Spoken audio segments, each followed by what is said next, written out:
हरे कृष्णा। आज हम चर्चा करने के लिए जा रहे हैं भगवत गीता के सेकेंड अध्याय के 19 नंबर श्लोक। तो पहले श्लोक देखते हैं। ये एनम वेत्ति हंतारम यश्चैनम मन्यते हतम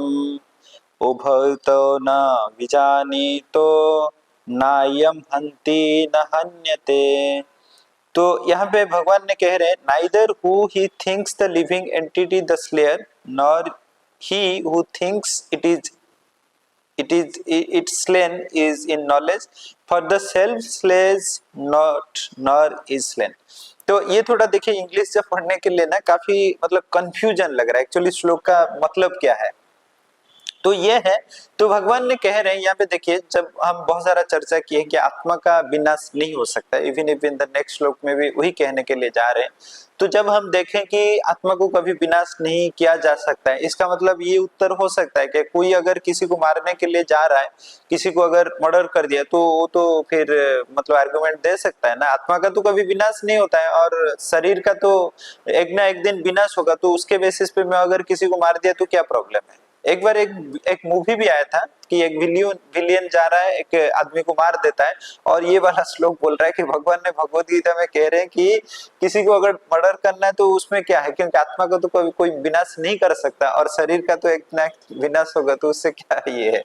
तो एक्चुअली ऐसा नहीं है, मतलब ऐसा नहीं कि कोई व्यक्ति किसी को मर्डर कर सकता है कि ऐसे तो शरीर का विनाश हो ही जाएगा, तो उसके बेसिस पे मैं मार दिया क्या प्रॉब्लम है, नहीं। इसका क्या लॉजिक है, क्योंकि देखिए भगवान ने ये जो शरीर दिए हैं, ये शरीर भी एक काइंड ऑफ रेंटेड हाउस है। तो हम लोग जब रेंटेड हाउस में रहते हैं ना, तो रेंटेड हाउस का जो रूल्स एंड रेगुलेशन हमको फॉलो करना पड़ता है, लेकिन वो जो रेंटेड हाउस को हम लोग एकदम मतलब तोड़ नहीं सकते, बहुत कुछ कस्टमाइज नहीं कर सकते, ओनली उधर रह सकते हैं और उसके बेसिस पे हम लोग कुछ रेंट भी देना पड़ता है। तो एग्जैक्टली ऐसे ही तो हम लोग ये जो शरीर प्राप्त हुए हैं, तो भगवान ने एक टाइम पीरियड के लिए दिए हैं, और ये शरीर का भी एक मतलब कुछ कार्य है जिसको एग्जीक्यूट करना पड़ेगा। तो इसके हिसाब से हर व्यक्ति को एक शरीर भगवान ने दिए हैं, तो उनका कुछ मतलब रेस्पॉन्सिबिलिटी है, उसको निभाना पड़ता है। तो उसके बेसिस पे तो हम लोग को उनको मदद करना पड़ेगा कि वो रेस्पॉन्सिबिलिटी कैसे निभा सके, लेकिन ऐसा नहीं कि उनको हम लोग मार सके। और दूसरा चीज है कि इवन इफ हमारा शरीर को भी हम लोग हत्या नहीं करना चाहिए, क्योंकि हमारा शरीर भी भगवान दिए हैं और एक मतलब कुछ कार्य निर्वाह करने के लिए। जैसे मनुष्य शरीर प्राप्त इसीलिए हुआ है क्योंकि ये मनुष्य शरीर में भी आप देखिए ये भगवत गीता हम पढ़ सकते हैं, मनुष्य शरीर में ही हम भगवान के साथ संपर्क जोड़ सकते हैं, मनुष्य शरीर में ही हम रियलाइज कर सकते हैं हम आत्मा है, हम शरीर नहीं, आत्मा के साथ संपर्क जोड़ना है।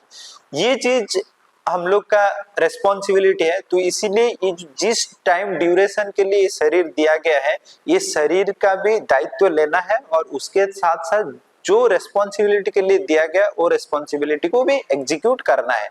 लेकिन यहाँ पे और एक प्रश्न आता है, तो अगर ऐसा है तो इससे पिछले वाला श्लोक में जो कृष्ण ने कह रहे हैं कि देखिए एनी हाउ तो उनका मृत्यु होगा, ये जो शरीर का मृत्यु होगा, तो आप अगर उनको मतलब उनके साथ युद्ध करके उनको मार देते हो क्या प्रॉब्लम है। देखिए वहां पे जब युद्ध हो रहा है ना, देखिए अर्जुन ने जब युद्ध करे धर्म का प्रतिष्ठा करने के लिए युद्ध कर रहे हैं, तो उसके बेसिस पे कोई प्रॉब्लम नहीं होगा, क्योंकि ये जो शरीर भी मिला है धर्म करने के लिए, तो धर्म के लिए अगर किसी का मृत्यु हो जाता है तो प्रॉब्लम नहीं है, भगवान उनका फिर अच्छा जन्म देंगे, हो सकता है भगवान का धाम लेंगे, नहीं तो अच्छा जन्म देंगे। जैसे नॉर्मली होता है ना, अगर देखिए कोई सोल्जर है तो जहां पे युद्ध करने के लिए जाते हैं वहां पे अगर बहुत लोगों को मार दिए तो फिर गवर्नमेंट ने उनको क्या करते हैं, अप्रिसिएशन करते हैं। लेकिन वही व्यक्ति अगर गांव में आके खुद के पर्सनल कुछ चीज के लिए किसी को अगर मार दे तो उनको जेल हो जाता है। तो यहाँ पे बात ऐसा ही है कि अगर हम लोग धर्म स्थापना करने के लिए कुछ युद्ध होता है उसके लिए तो फिर ठीक है, लेकिन हमारा इंडिविजुअल बेनिफिट के लिए किसी को मार देना या खुद को मार देना ये सही नहीं है, क्योंकि ये शरीर कुछ रेस्पॉन्सिबिलिटी, भक्ति का रेस्पॉन्सिबिलिटी लेने के लिए बनाया गया है। तो ये किसी को मारना या खुद का सुइसाइड करना ये सही नहीं है, और ये रेस्पॉन्सिबिलिटी निभाना ये मतलब शरीर के द्वारा, यही एक्चुअली सही अंडरस्टैंडिंग है। हरे कृष्णा।